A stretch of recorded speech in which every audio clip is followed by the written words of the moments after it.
శ్రీ వీరమాచినేని బాబు రాజేంద్ర ప్రసాద్ గారు వయసు 82 సంవత్సరాలైనా ఎంతో ఆరోగ్యంగా మేము అయ్యప్ప దర్శనానికి వెళ్ళేప్పుడు కొన్నిసార్లు ఆయనతో కలిసి వెళ్ళడం జరిగింది. మాకు గంటన్నర పడితే ఆయన 40-45 నిమిషాల్లో నడిచేస్తూ ఉండేవారు. ఎంత ఆరోగ్యంగా ఉన్నారండి అనేవాడు. మరి వారు కూడా రాత్రి మనందరికీ వీడ్కోలు చెప్పి వెళ్ళిపోయారు. చాలా దుఃఖ సమయంలో ఈ రోజున తెలుగు సినిమా పరిశ్రమ ఉంది. రాజేంద్ర ప్రసాద్ గారు లేకపోవటం అనేది చాలా మనసు కష్టంగా ఉంది. ఐ హ్యావ్ చాలా పర్సనల్ రిలేషన్షిప్ వారితోటి. ఎన్నో సంవత్సరాలుగా మెడ్రాస్ నుంచి తర్వాత ఇక్కడికి హైదరాబాద్ వచ్చిన తర్వాత కూడా చాలా కలిసిమెలిసి డిస్కషన్స్ వాటిల్లో పాల్గొనడం జరిగింది. ఆయన చాలా యూనిక్ వ్యక్తి, చాలా అన్యూజువల్ పర్సన్. ఆయనకి ఏ విధమైన ఇది లేకోకుండా ఆయన ఏ రెస్పాన్సిబిలిటీ తీసుకున్నా ఆ రెస్పాన్సిబిలిటీస్ని ఫుల్ఫిల్ చేస్తూ వచ్చారు. ఆయన ఫిలిం నగర్ కోఆపరేటివ్ సొసైటీకి ప్రెసిడెంట్గా పనిచేసినప్పుడు నేను as a member I was there. So we had lot of interaction. ఎప్పుడూ ఆయనకని ఏం చేసుకోలేదు. Always for the society and the film industry. As a director, as a producer ఎన్నో సినిమాలు తీశారు ఆయన. బ్రహ్మాండమైన సినిమాలు, unforgettable films he has made. And Jagapathi సంస్థ అంటే అదొక it's a very unique status it has attained because of continuous successful films. Dasara Bullodu, తర్వాత so many. I think he did about 34 films or something. 38 films he made, out of which 14 I think he has directed himself. 16, sorry about that. They're all memorable films, and films లో speciality music ఒకటి చాలా ఎక్స్ట్రాడనరీగా ఉండేది. దాని తోడు ఆయన ఎన్నో milestones he has made. Shivaji Ganesan తోటి పిక్చర్లు తీశారు. తర్వాత రామారావు గారు నాగేశ్వరతో కలిసి పిక్చర్ తీశారు. దీస్ అందరికీ చేయగలిగిన పనులు కాదు ఇవి. Only he could have done it.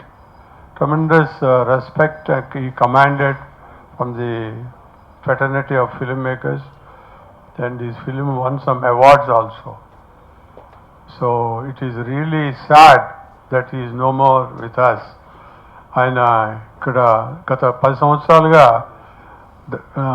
Film Nagar దైవ సన్నిధానం temples completely has taken in charge.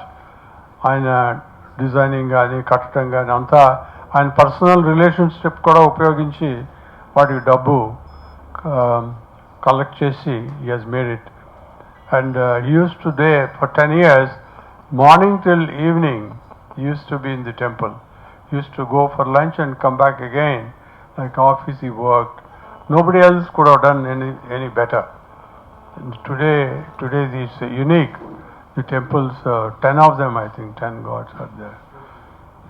Okay. So it's a beautiful.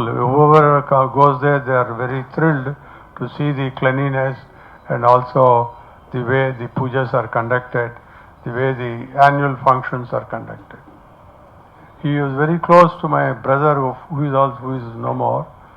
But personally, my father also liked him very much because continuously was making films, and Jagapati office is like a social gathering with all the filmmakers. They meet every day morning, and it's a very beautiful association he managed.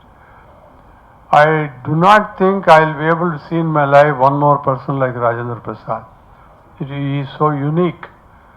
He's unique in the sense he did selfless service for the friends, for the industry, and for everything. It's very sad that he is no more with us, and I pray Almighty for the condolences of the family and he is blessed with beautiful sons who are also a part of the industry, but not directly as much as he does. So I take this opportunity of expressing my condolences to the family. ఈ సంవత్సరం ప్రారంభమైన 12 రోజుల్లోనే ముగ్గురు వ్యక్తుల్ని పోగొట్టుకోవడం మన దురదృష్టంగా అనిపిస్తోంది. ముఖ్యంగా రాజేంద్ర ప్రసాద్ గారి గురించి మాట్లాడాలి అంటే ఆయన కాకినాడలో చదువుకునే రోజుల్లోనే సినిమాల మీద నాటకాల మీద ఉన్న ఇంట్రెస్ట్ తోటి ఆత్రేయ గారు రాసిన కప్పలు అనే నాటకంలో హీరోయిన్గా ఆయన నటన ప్రారంభించారు. ఆ రోజుల్లోనే అక్కినేని నాగేశ్వరరావు గారితో ఉన్న పరిచయంతో సినిమా హీరో కావాలి అని చెప్పి ఆయన ఇక్కడికి మద్రాస్ రావటం, కొంతకాలం ప్రయత్నం చేయటం, ఆ తర్వాత నాగేశ్వరరావు గారి సలహా మీద చిత్ర నిర్మాణాన్ని జగపతి సంస్థ అనే పేరు పెట్టి మొట్టమొదటి చిత్రం నాగేశ్వరరావు గారు ప్రోత్సహించినా కూడా ఆయన డేట్లు ఇవ్వడానికి అప్పుడు అవకాశం లేక జమున గారు హీరోయిన్గా, జగ్గయ్య గారు అనుకుంటా హీరో, అన్నపూర్ణ అనే సినిమాని మొట్టమొదటి సినిమా ఆయన నిర్మించారు. ఆ సినిమా విజయవంతమైంది బాగా. ఆ తర్వాత కొన్ని సినిమాల వరకు ఆ అనే అక్షరంతో టైటిల్స్ అన్ని మొదలుపెట్టి కొన్ని చిత్రాలు తీసిన తర్వాత దసరా బుల్లెడు సినిమా తీద్దామని అనుకున్నప్పుడు వి మధుసూదనరావు గారు డేట్లు టైట్ అయిపోయి ఆయన దొరకపోవడం, నాగేశ్వరరావు గారి డేట్లు మళ్ళీ అది వదులుకుంటే దొరకని పరీక్షలో ఉన్న సందర్భంలో రాజేంద్ర ప్రసాద్ గారు నాగేశ్వరరావు గారి దగ్గరికి వెళ్ళి, నాగేశ్వరరావు గారు ఈ సినిమా మీరే డైరెక్ట్ చేయండి, యాక్ట్ చేయడమే కాకుండా డైరెక్షన్ కూడా మీరే చేయండి అని చెప్పి ఆయన రిక్వెస్ట్ చేయడం జరిగింది. అప్పుడు నాగేశ్వరరావు గారు అన్నారు, బాబు బాబు అని పిలుస్తారు ఈయన ఎప్పుడు కూడా ఈయన్ని రాజేంద్ర ప్రసాద్ గారు, బాబు నీ వెనక నేను ఉంటాను, నువ్వే డైరెక్ట్ చేయి, నీకు అన్ని కెపాసిటీలు కూడా ఉన్నాయి, మ్యూజిక్ దగ్గర ఉండి చేయించుకోగలవు, ప్రొడక్షన్ సిస్టమేటిక్గా చేస్తావు, కథ మీద మంచి కమాండ్ ఉంది నీకు, నువ్వే డైరెక్ట్ చేయని చెప్పి ప్రోత్సహించి మొట్టమొదటిసారిగా 1971 సంవత్సరంలో సరిగ్గా ఇదే రోజు జనవరి 13వ తారీఖునే దసరా బుల్లెడు చిత్రం రిలీజ్ అయింది. అంటే 44 సంవత్సరాల క్రితం రిలీజ్ అయిన మొట్టమొదటి దర్శకత్వం అంచనా దసరా బుల్లెడు ఎంత చరిత్ర సృష్టించిందో, ఎంత విజయవంతమైందో మనకందరికి కూడా తెలుసు. ఆ తర్వాత ఎన్నో చిత్రాలని నిర్మించారు, ఆయన దర్శకత్వం ఇచ్చారు. అన్నీ కూడా ఎన్నో సూపర్ హిట్లు, స్టేట్ అవార్డ్స్ వచ్చినాయి. అలాగే హిందీలో తీశారు కొన్ని, తమిళ్లో తీశారు కొన్ని. ఒక మంచి నిర్మాతగా ఎంతో పేరు తెచ్చుకున్నారు, పేరు ప్రఖ్యాతం. స్నేహానికి మరొక పేరుగా ఉండేవారు. ఆయనకున్నటువంటి స్నేహితులు ఇంకా నిర్మాణంలో ఎవరికి అంతమంది స్నేహితులు ఉండరేమో. స్నేహితుల కోసం ప్రాణం ఇచ్చే మనిషి ఆయన. ఎదటి మనిషికి మర్యాద చేయడంలో ఆయన తర్వాత ఎవరు అని అనిపిస్తుంది. ఆ రోజుల్లో జగపతి సంస్థలో నటిస్తే చాలు, ఛాన్స్ వస్తే చాలు అనుకున్న రోజుల్లో నాలాంటి వాడికి ఒక చిన్న ఆయన సినిమాలో ఒక సెకండ్ హీరో వేసే అవకాశం వచ్చినప్పుడు చాలా ఆనందపడి ఆ సినిమాలో నేను నటిస్తూ ఉంటే ఆయన నాకు ఇచ్చిన మర్యాద కానీ ఇది చూసినప్పుడు నాకు నోటెమ్మట మాట రాల. ఈ ఫిలిం నగర్ హౌసింగ్ సొసైటీకి 14 సంవత్సరాల పాటు అయిన అధ్యక్షులుగా ఎంత చక్కగా నడిపించారో కూడా మీకు అందరికీ తెలుసు. అలాగే అది జరుగుతున్నప్పుడే ఇక్కడ ఫిలిం నగర్ కల్చరల్ సెంటర్ అనేది ఒకటి కావాలి మనకి అని చెప్పి ప్రయత్నం చేసిన వాళ్ళు డివిఎస్ రాజు గారు, అలాగే జగపతి రాజేంద్ర గారు, ఇంకా కొంతమంది ప్రముఖులు అందరూ కలిసి ఆ కల్చరల్ సెంటర్ని ఎలా అభివృద్ధి చేశారో మొట్టమొదటి ఎదురుగా ఉన్న ఒక చిన్న రెసిడెన్స్లో అద్దెకి తీసుకుని దాంట్లో ప్రారంభించిన ఆ క్లబ్ ఇవాళ కల్చరల్ సెంటర్ ఇవాళ హైదరాబాద్లో వన్ ఆఫ్ ద బెస్ట్ క్లబ్గా తీర్చిదిద్దబడిందంటే దాని వెనక కృషి చేసిన వాళ్ళలో రాజేంద్ర ప్రసాద్ గారు కూడా ఒకరు. హౌసింగ్ సొసైటీలో ఆయన అధ్యక్షులుగా పనిచేసేటప్పుడు ఆ రోజుల్లో సెల్ ఫోన్స్ లేవు. ఆయన ఏదైనా తనకు కావలసిన ఫోన్ చేయాలి అని అనుకుంటే ఆ సొసైటీ ఫోన్ నుంచి ఫోన్ చేయడానికి ఇష్టపడేవాడు కదా ఆయన. ఆయన తన పేరు మీద ఒక ఫోన్ తెప్పించుకొని ఆ ఫోన్ అక్కడ పెట్టుకొని తన సొంత పనులు ఏమైనా ఉంటే ఆ ఫోన్లో తన సొంత ఫోన్లో మాట్లాడేవాడే తప్ప సొసైటీకి ₹1 కూడా ఎక్కువగా ఖర్చు పెట్టడానికి ఒప్పుకునేవారు కాదు ఆయన. అలాగే మనకందరికీ ఒక దేవాలయం కావాలి, మనం షూటింగ్లు బయటికి వెళ్ళి చేసుకుంటుంటే చాలా ఇబ్బందులుగా ఉంటున్నాయి, మనకు ఉన్న పక్కన ఉన్న కొండ మీద దేవాలయం కట్టాలి అనుకుంటే ప్రయత్నం చేసిన ముఖ్యుల్లో అతి ముఖ్యుడు రాజేంద్ర ప్రసాద్ గారు. చాలామంది చాలా రకాలుగా చేయూతనిచ్చి ఆ దేవాలయం కూడా ఇవాళ రోజున ట్విన్ సిటీస్లో చెప్పుకోదగ్గ అతి పెద్ద మంచి దేవాలయాల్లో ఒకటి. హైదరాబాద్ వచ్చిన వాళ్ళు తప్పకుండా ఫిలిం నగర్కి వెళ్ళాలి, ఫిలిం నగర్లో ఉన్న దైవ సన్నిధానం చూడాలి, అక్కడ దాదాపు 17-18 టెంపుల్స్ అన్ని ఒకే చోట కట్టారు చూడాలని అనేక ఊళ్ళ నుంచి వచ్చిన వాళ్ళు కూడా వచ్చి చూసి వెళ్తూ ఉంటారు. అక్కడ ఆ దేవాలయానికి చైర్మన్గా ఆయన పదవి బాధ్యతలు తీసుకున్న తర్వాత ఆయనకున్నట్టు అలవాట్లన్నిటినీ కూడా పూర్తిగా మానేసేసి ఒక మౌనిలాగా, అంటే సర్వం త్యాగం చేసిన ఒక మౌని ఎలా అయితే ఒక బాధ్యత తీసుకుని ఉంటారో అలా ఆ దేవాలయాన్ని అంత పవిత్రంగా అంత బాధ్యతాయుతంగా ఆయన నడిపించారు. ఎవరైనా ఎలక్ట్రీషియన్ వచ్చినప్పుడు, లైట్లు పోయినప్పుడు, ఎలక్ట్రీషియన్స్ వస్తే వాళ్ళు వెళ్ళిపోయేటప్పుడు వాళ్ళకి 2 లడ్డూల ప్యాకెట్లు 2 పులిహార ప్యాకెట్లు ఇచ్చి పంపించేవారు. వాళ్ళు వెళ్ళిపోయిన తర్వాత ఆయన జేబులోంచి డబ్బులు తీసి 2 పులిహార ప్యాకెట్లకి 2 డబ్బులకి ఆయన డబ్బులు ఇచ్చేవారు. ఒకరోజు నేను అన్నా, మీరు ఇచ్చేది సొసైటీ తరఫునే కదండి, మీరెందుకు డబ్బులు ఇస్తారంటే, దేవాలయం డబ్బులు మనం ఏ విధంగా కూడా ఉపయోగించకూడదయ్యా, మనం ఖచ్చితంగా దేవాలయానికి ఇచ్చేయాలి అనేవారు. సొంత మనవరాలు ఏదైనా గుళ్ళో దర్శనం చేసుకోవడానికి వస్తే అర్చన్ టికెట్ ఇచ్చి అర్చన్ టికెట్ కావాల్సిన డబ్బులు కూడా ఆయన వెంటనే అక్కడికక్కడ కట్టేశారు. అలా తన డబ్బు ఖర్చు పెట్టుకోవడానికి ఇష్టపడతారు తప్ప ఇతరుల డబ్బు ఖర్చు పెట్టడానికి ఇష్టపడరు. అలాగే సంస్థల డబ్బులు ఖర్చు పెట్టడానికి కూడా ఇష్టపడే వ్యక్తి కాదు ఆయన. అలాంటి మంచి వ్యక్తితో ఈ గత 25 సంవత్సరాలుగా ఫిలిం నగర్ హౌసింగ్ సొసైటీతో కలిసి పనిచేసినప్పుడు కానీ, లేక ఈ 15 సంవత్సరాల్లో ఫిలిం నగర్ దైవ సన్నిధానంలో వారితో ఈ 15 సంవత్సరాలు కలిసి ఉండటంలో కానీ, ప్రతిరోజు వారితో కలిసి ఉండటం, వారి ఆశయాలు, నిర్దిష్టమైన భావాలు, అలాంటివన్నీ కూడా చూసిన తర్వాత ఇంత మంచి మనిషి మన ఇండస్ట్రీలో ఉండడం మన అదృష్టం అని అనిపించింది. ఏ రోజునైతే కప్పల్ నాటకం వేశారో ఆ రోజున ఆత్రేయ గారితో, సినిమా ఇండస్ట్రీకి వచ్చిన తర్వాత కూడా ఆత్రేయ గారితో, అలాగే మధుసూదన్ రావు గారితో, కేవి మహదేవన్ గారితో ఆయనకున్నటువంటి ఒక అద్భుతమైన అనుబంధంతో తెలుగులో ఉన్నటువంటి మరి పాటల్ని, మన జానపద పాటలన్నింటినీ కూడా, ఆ పాటలన్నింటినీ కూడా చూసి అందులో మంచి మంచి పల్లవులు సెలెక్ట్ చేసుకొని ఆ పల్లవులు వచ్చేటట్టుగా ఆత్రేయ గారితో రాయించుకొని, మహదేవన్ గారితో సంగీతం చేసుకొని, జగపతి సంస్థ ద్వారా వచ్చిన చిత్రాల్లో ఎన్ని సూపర్ హిట్ సాంగ్స్ వచ్చినాయో మనకందరికీ కూడా తెలుసు. అలాగే సినిమాలందరూ కూడా మన కోసం మనం నిర్మించుకుంటాం.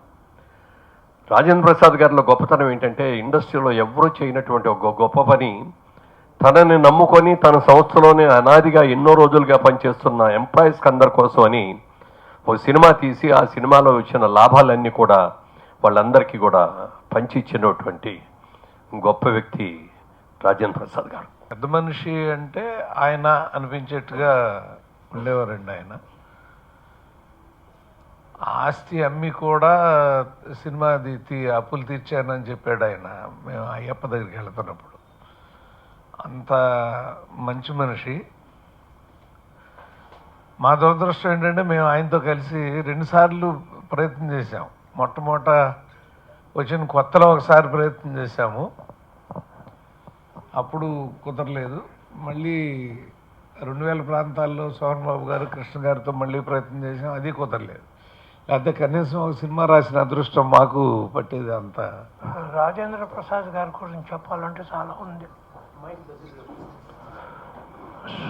ఉంది. మెడ్రాస్లో సోషల్ అండ్ కల్చరల్ క్లబ్ని, ఆంధ్ర క్లబ్ అని ఉండింది. దాంట్లో ఆంధ్ర క్లబ్లో నేను అప్పుడు వీరపాండే కట్టబొమ్మన్ పిక్చర్కి పనిచేసేవాడిని. ఈయన నాకు బాగా ఫ్రెండ్ అయ్యారు. రాధా గారిని విశ్వేశ్వరరావు గారి దగ్గర ఉండేవాడు. రాధా గారు మేమందరూ అక్కడ చెస్ ఆడుతూ కూర్చునేవాడు. అప్పుడు ఈ బాలచంద్రు, మన గురుగారు, జగపతి రాజేంద్ర ప్రసాద్ గారు అందరూ వచ్చేవారు. అప్పుడు రాజుబేద ఫినిష్ చేశాం. నేను స్టంట్ మాస్టర్ నా పిక్చర్కి ఫినిష్ చేసే రాజుబేద డబ్బింగ్ చేద్దామని ఆయన అనుకున్నారు.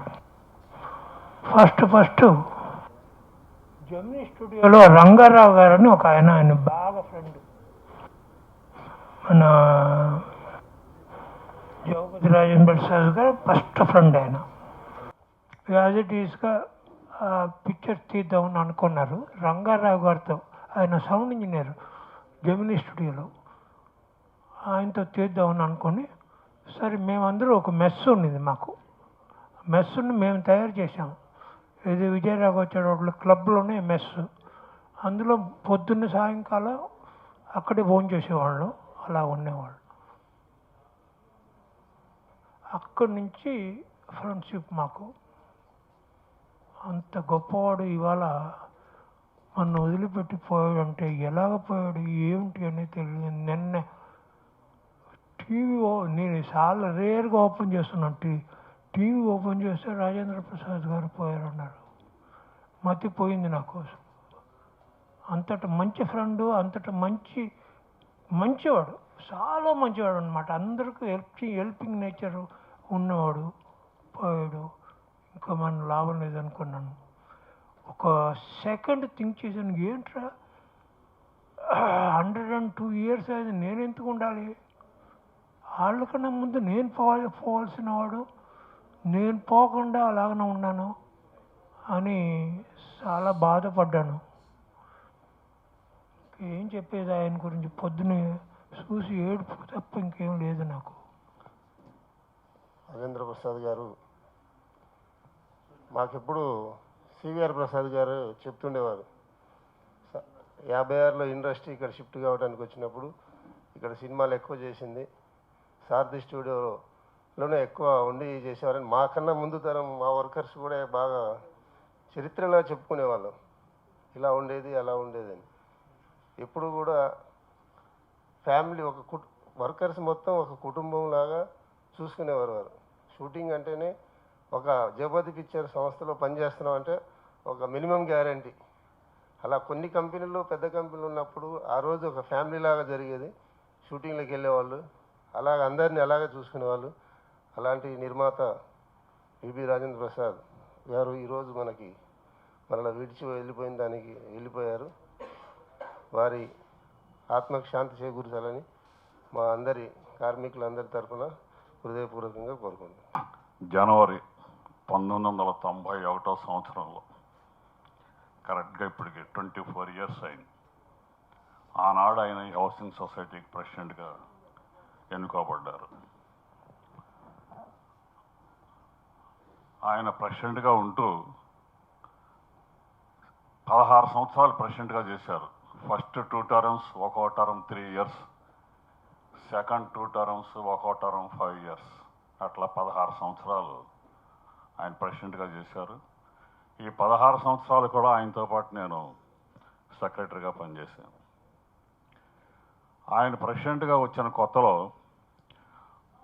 అప్పుడే పెద్దలు మన ఎంఎస్ రెడ్డి గారు, తమ్మారెడ్డి కృష్ణమూర్తి గారు, రాఘవ్ గారు వీళ్ళందరూ కూడా ఈ బిల్డింగ్ పునాదులు తీసి కింద గ్రౌండ్ ఫ్లోర్ మాత్రం కంప్లీట్ చేశారు. ఈ ఫిల్మ్ ఛాంబర్ని కూడా తీసుకొచ్చి అక్కడ పెడితే బాగుంటుంది, అది ఎక్కడో బంజారా హిల్స్ రోడ్ నెంబర్ 12లో ఉంది, సినిమా ఇండస్ట్రీ అంతా ఒకసారి ఉంటే బాగుంటుందని చెప్పి అప్పుడు మా కమిటీ మీటింగ్లో ప్రపోజల్ తీసుకొచ్చి పెడితే ఇమీడియట్గా ప్రెసిడెంట్గా ఉన్న రాజేంద్ర ప్రసాద్ దాన్ని యాక్సెప్ట్ చేసి ఈ ఫస్ట్ ఫ్లోర్ ఫిల్మ్ ఛాంబర్కి ఇద్దామని చెప్పి ఒక రెజల్యూషన్ పాస్ చేసి ఫిల్మ్ ఛాంబర్కి ఇచ్చేశారు. 30 సంవత్సరాలు లీజు, స్క్వేర్ ఫీట్కి ₹1 అద్దె, బిల్డింగ్ కన్స్ట్రక్షన్ అంతా కూడా వారే కట్టుకునేటట్టుగా ఫిల్మ్ ఛాంబర్ వారే. ఆ రోజున ఈ ఏమాట కమాట చెప్పుకోవాలి, సూర్యనారాయణ గారు చాలా కష్టపడి ఆ ఫస్ట్ ఫ్లోర్ మాత్రం బ్రహ్మాండంగా తయారు చేసి మరి ఛాంబర్కి ఇవ్వగలిగారు.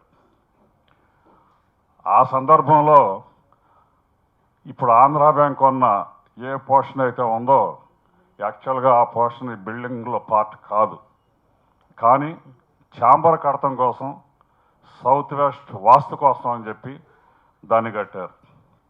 అది కట్టిన తర్వాత ఈ ఫిలిం నగర్ సొసైటీ ఆఫీస్ ఏదైతే సౌత్ వెస్ట్లో ఉందో దీన్ని తీసుకెళ్ళి అక్కడ పెట్టాం. అట్లా కొన్ని సంవత్సరాలు జరిగిన తర్వాత ప్రొడ్యూసర్ కౌన్సిల్ వాడు మెడ్రాస్ నుంచి వచ్చి మాకు కూడా ఇక్కడ ఆఫీస్ కావాలి, మాకు కూడా ఇక్కడ ఏదైనా అకామిడేషన్ ఇవ్వండి అంటే, అది కూడా రాజేంద్ర ప్రసాద్ ఆధ్వర్యంలో ఆయన ప్రెసిడెంట్గా ఉండగానే ఈ ప్రొడ్యూసర్ కౌన్సిల్ ఏదైతే ఇప్పుడు ఈ హాలు ఈ ఆఫీసు ఉందో వాళ్ళ సొంత డబ్బుతో వాళ్లే కట్టుకొని ఫిల్మ్నగర్ సొసైటీకి స్క్వేర్ ఫీట్కి రూపాయి పావలా అద్దె చొప్పున. ఇవన్నీ కూడా ఎందుకు చెప్తున్నానంటే, ఆనాడు ఫిల్మ్ ఛాంబర్ అగ్రిమెంట్ చేసింది రాజేంద్ర ప్రసాద్ గారే, అప్పుడు రామానాయుడు గారి ప్రెసిడెంట్ అనుకుంటా. ఈ ప్రొడ్యూసర్ కౌన్సిల్గా ఇది అగ్రిమెంట్ చేసింది ఈయనే రాజేంద్ర ప్రసాద్ గారే. ఆ రకంగా ఇక్కడికి ప్రొడ్యూసర్ కౌన్సిల్ వచ్చింది, ఫిల్మ్ ఛాంబర్ వచ్చింది. అప్పటికి ఆల్రెడీ 93వ సంవత్సరంలో ఫిల్మ్నగర్ కల్చరల్ సెంటర్ అనేది ఒకటి స్థాపించడం జరిగింది. అక్కడ ఒక పాత బిల్డింగ్ అద్దెకి తీసుకుని ఈ ఫిల్మ్ ఛాంబర్ ఓపెనింగ్ టైంలోనే చంద్రబాబు నాయుడు గారిని తీసుకొచ్చి ఈ కొండ చూపించి, ఇది మాకు సినిమా వాళ్ళకి ఇవ్వండి, మాకు ప్రైవసీ ఉంటుంది, అంతా మేము కట్టుకుంటామని చెప్తే ఇమ్మీడియట్గా చంద్రబాబు నాయుడు గారు దానికి జీవో కూడా ఇచ్చేసారు. 3.5 ఎకరాలు ఫ్రీ ఆఫ్ కాస్ట్, ₹1 కూడా ఛార్జ్ చేయకుండా మాకు ఫ్రీ ఆఫ్ కాస్ట్ కింద ఇచ్చేశారు. ఇవన్నీ కూడా వీటన్నిటికీ కారణం ఆయనే, ఈబి రాజేంద్ర ప్రసాద్ గారే. ఒక ఛాంబర్ వచ్చినా, కౌన్సిల్ వచ్చినా, కల్చరల్ సెంటర్ వచ్చినా, ఫిల్మ్నగర్ దైవ సన్నిధానం వచ్చినా, సాయిబాబా టెంపుల్ వచ్చినా, ఈ ఫిల్మ్నగర్ ఎంత డెవలప్ అయినా, ఈ ఫిల్మ్నగర్కి వాటర్ కనెక్షన్స్ తీసుకొచ్చినా అన్నిటికీ ఆయనే కారణం.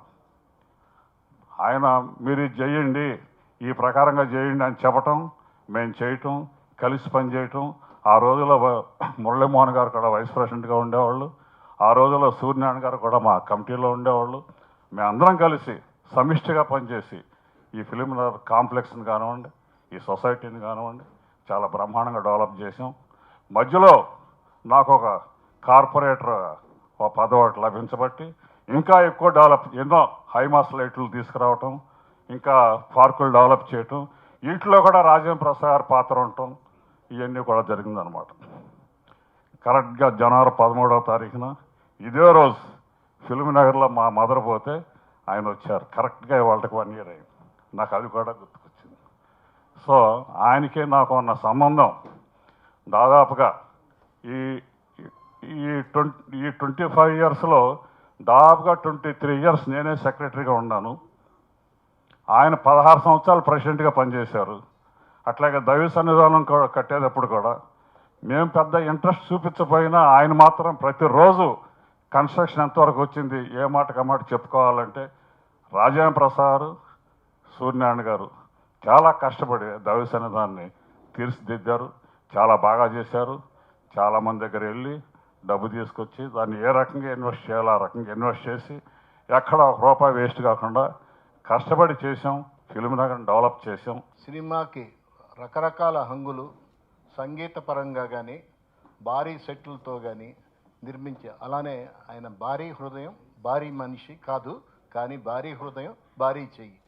ఎంతమందినో ఆయన ఎన్ని రకాలు పోషించారో, అంటే చిన్నప్పటి నుంచి నేను ఈ ఇండస్ట్రీలో ఉన్నాను కాబట్టి నాకు తెలుసు. వారి గురించి చెప్పే ముందు, సంక్రాంతి పండగ వస్తుందంటే ఈ సంక్రాంతి మాత్రం చాలా బాధాకరమైంది. సంక్రాంతి పండగ వస్తుందంటే జగపతి వాళ్ళ సినిమా వస్తుందని ప్రేక్షకులు ఎదురు చూసే రోజులయ్యి. జగపతి వారి చిత్రం కావాలి, మా థియేటర్లు మేము ఇస్తామని చెప్పి అది ఏ డిస్ట్రిబ్యూషన్లో ఉన్నా కూడా డిస్ట్రిబ్యూషన్ ఆఫీసుల చుట్టూ ఎగ్జిబిటర్లు తిరుగుతున్న రోజులు, వాటి కోసం ప్రేక్షకులు బారులు తీరిన రోజులు. ఆయన ఈ సంగీతంతో పాటు ఆ చిత్రానికి ఒక కళ, సినిమా ఇండస్ట్రీ అంటే ఒక గ్లామర్ క్రియేట్ చేసిన ఏకైక వ్యక్తి మహనీయుడు ఆయన. వారిని గురించి మిగిలిన వారందరూ చెప్పారు. నేను తిరిగి చెప్తే చరిత్ర చరణం అవుతుంది. 2 విషయాలు నేను చెప్పాల్సి ఉంది. నేను సరిగ్గా చదువుకోకుండా తిరుగుతా నేను వెళ్ళేసి జగపతి వారి అన్నపూర్ణ సినిమాకి సి నాగేశ్వరరావు గారి దగ్గర అప్రెంటిస్గా జాయిన్ అయ్యాను.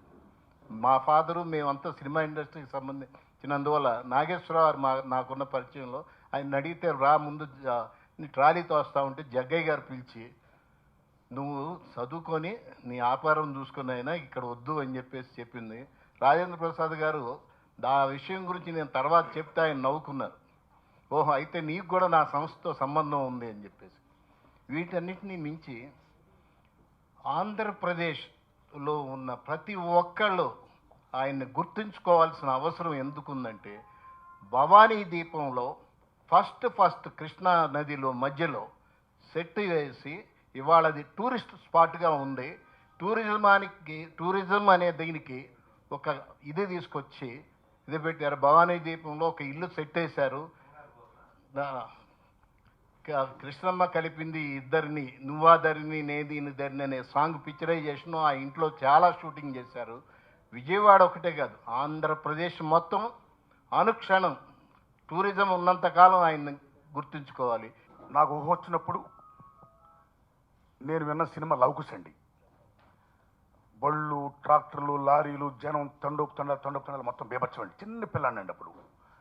తర్వాత హై స్కూల్ చదువుకునే రోజుల్లో నేను విన్న పిక్చర్ అండి దసరా బుల్లోడండి.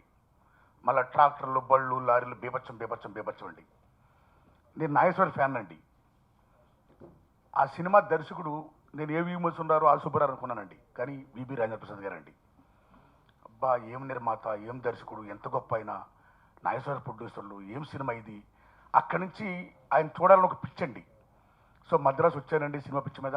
అలాంటప్పుడు ఆ మహానుభావుని చూసినప్పుడు ముందు బిగినింగ్ ఆయనలో ఒక మానవత్వం, ఒక దైవత్వం, ఒక మంచి మనిషి. చాలామంది చాలా గొప్ప డైరెక్టర్ అంటున్నారు, ఆయన్ని గొప్ప నిర్మాత అంటున్నారు, చాలా గ్రేట్ ఫిలిం మేకర్ అవ్వచ్చండి.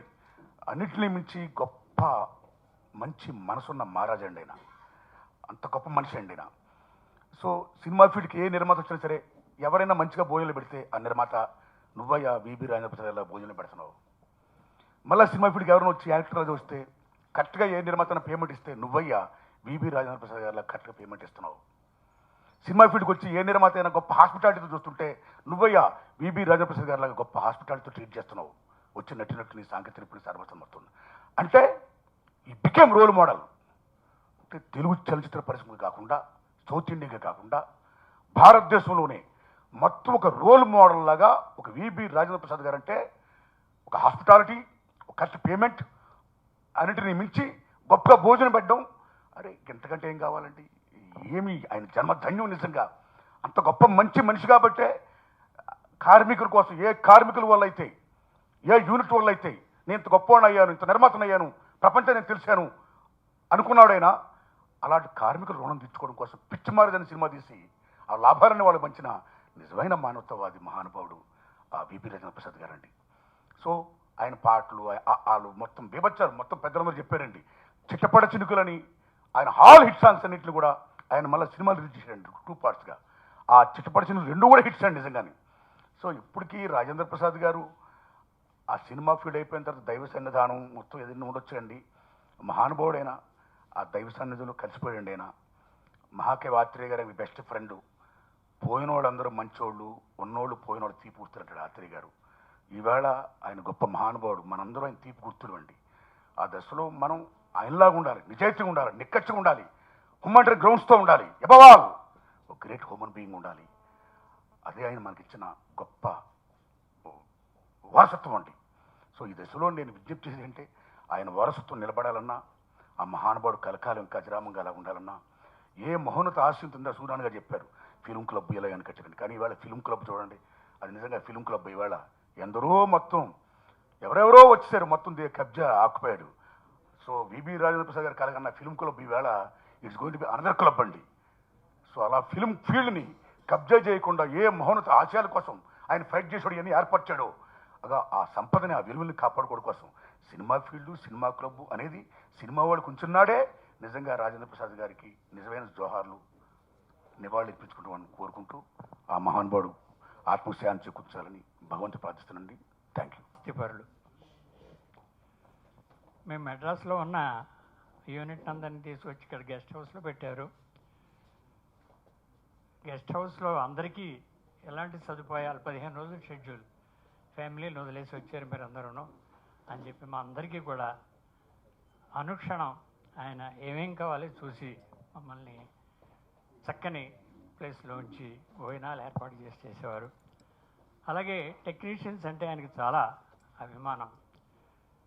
అందరూ అక్కడి నుంచి గెస్ట్ హౌస్ నుంచి సారథి స్టూడియోకి వెళ్ళాలంటే స్టూడియో ఊరి చివరిన ఉండేది. అప్పుడు కన్వీనియన్స్ లేదు.